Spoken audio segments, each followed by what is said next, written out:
Hippodrome, can we please put our hands together and welcome Jasmine Gardosi to the stage?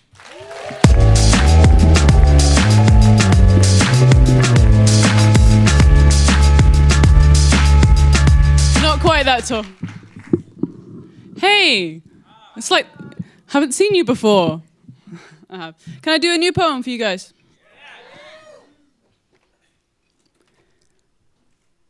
You will plan on which days it will rain.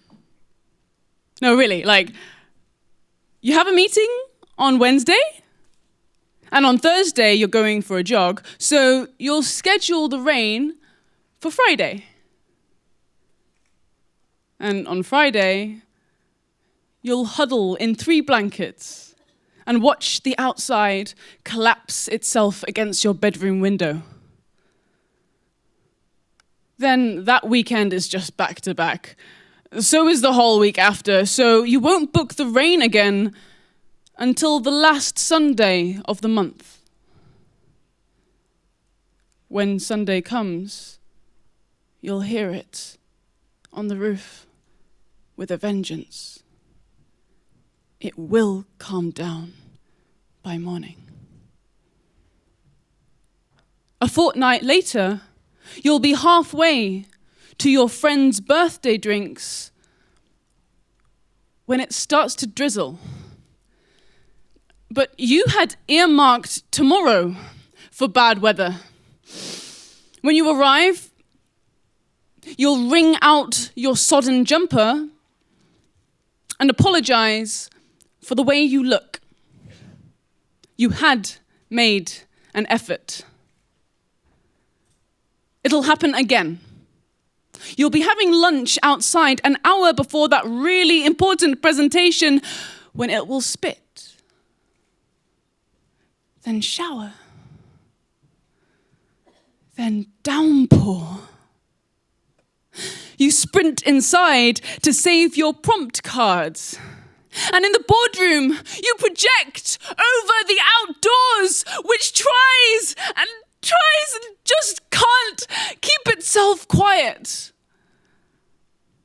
as it stumbles against the glass like someone unable to stand up again and again. And when it's over, you'll shake your boss's hands through teeth, angry that the sky didn't show up for you. There must be someone to complain to, but you know this is your fault. You take no chances in the month leading up to your deadline. You let it rain all day for 3 weeks. Idiot, you tell yourself from under the duvet. Idiot, you say as you let the clouds down. They were relying on you.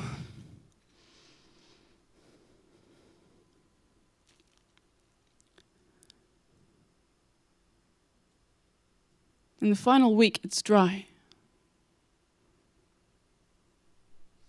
Or at least the sky is. You walk out into the mess you left. Puddles so flat they didn't manage to lift themselves up off the ground by morning.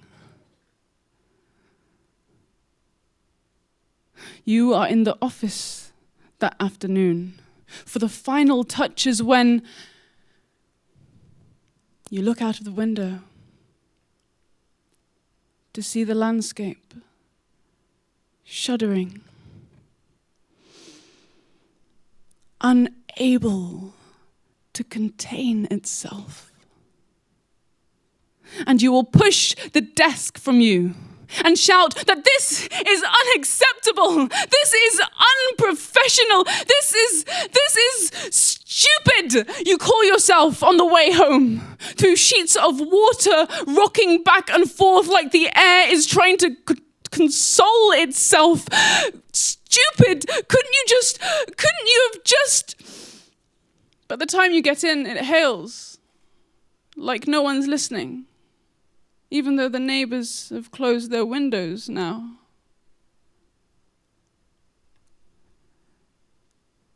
And the morning hides its face from you again.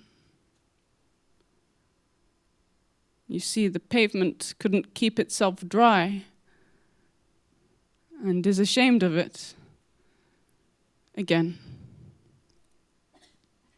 But this time, when you see the puddles,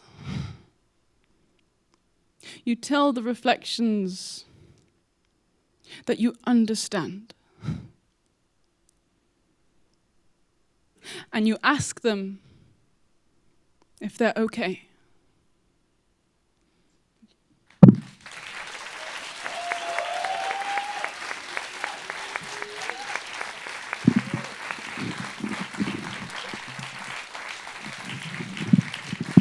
Thank you very much.